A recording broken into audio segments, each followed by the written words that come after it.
Hello friends, welcome to my first English learning classes. तो मैंने आपको कहा था कि मैं आपको जो बेसिक से एडवांस इंग्लिश जो है सिखाऊंगा। तो हम बेसिक से स्टार्ट कर रहे हैं, हम जो है इंग्लिश वर्णमाला से स्टार्ट कर रहे हैं। ठीक है, तो इस वीडियो में हम सीखेंगे अल्फ़ाबेट्स, जिसे जो है हिंदी में वर्णमाला कहते हैं, यानी कि अक्षरों का समूह या वर्णों का समूह, उसे वर्णमाला कहते हैं। तो हिंदी वर्णमाला के अनुसार अंग्रेजी अक्षरमाला, यानी कि हिंदी में जो वर्णमाला होती है उसको अंग्रेजी में कैसे लिखते हैं वो सीखेंगे। सबसे पहले हम जो स्वर सीखेंगे, फिर व्यंजन। हिंदी में अ होता है, उसे अंग्रेजी में ए से लिखते हैं, आ को डबल ए से, और ई को आई से, और बड़ी ई को डबल ई से। ठीक है, ऊ को यू से, और बड़ा ऊ होता है उसे डबल ओ से दर्शाते हैं इंग्लिश में। फिर ए को जो है ए ई से लिखते हैं, आई को ए आई से, ओ को ओ से लिखते हैं सिर्फ, औ को ए यू से, अंग को ए एन से, और अह को ए एच से। अब ये जो क्या है, स्वर, स्वर को कहते हैं वोवेल, यानी कि जो स्वतंत्रता उच्चारित होते हैं, किसी पर डिपेंड नहीं होते। फिर अब जो है हम सीखेंगे व्यंजन, उनको जो अंग्रेजी में कैसे लिखते हैं, हिंदी में होता है उसको इंग्लिश में कैसे लिखते हैं वो सीखेंगे।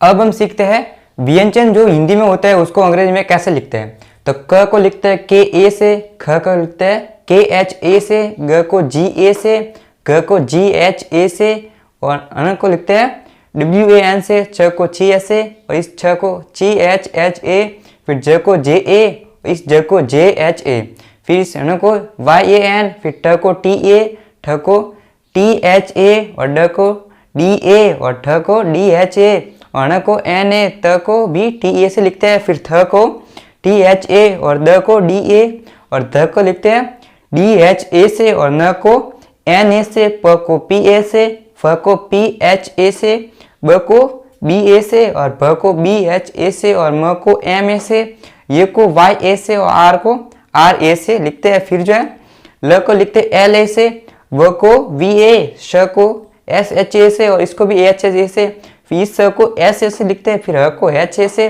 फिर अक्षर को के एच एच ए से, फिर त्र को टी आर ए से, फिर ये को जी वाई ए से। ठीक है, तो ये व्यंजन थे, यानी कि कॉन्सोनेंट, उसको हिंदी से अंग्रेजी में कैसे लिखते हैं वो आपको सिखाया। अब इनका यूज क्या होता है, अगर आपको अंग्रेजी में कोई भी इस प्रकार से लिखा हुआ देखे या इस प्रकार से, तो इसको आपको पता होना चाहिए कि इसको कैसे पढ़ते हो। टी को क्या पढ़ेंगे, ट या त। ठीक है, और अगर आपको हिंदी में कुछ लिखा हुआ है ऐसे कि टमाटर, तो आपको पता होना चाहिए कि टी ए ट और म। ठीक है, म को कैसे लिखते हैं, एम ए से। अब आपको माँ, यानी कि इसमें आ की मात्रा आ गई, तो आपको इसके वर्णमाला, यानी कि इसके लिए आपको बाहर की सीखनी पड़ेगी। तो एक आसान शब्द लिखते हैं कमर, तो क को तो के ए से, और म को एम ए से, और र को किस प्रकार लिखेंगे, आर ए से, तो के A M A R A, तो ये हो जाएगा कमर। इस प्रकार से आप जो हिंदी सीख सकते हैं। तो ये वर्णमाला कंप्लीट हो गई। तो अगर आपको वीडियो पसंद आए तो वीडियो को लाइक करें और कमेंट करके बताएं अगर किस टॉपिक का वीडियो चाहते हैं। अगर आपका कोई भी दोस्त इंग्लिश सीखना चाहता है तो उनको भी ये वीडियो जरूर शेयर करें। Thanks for watching.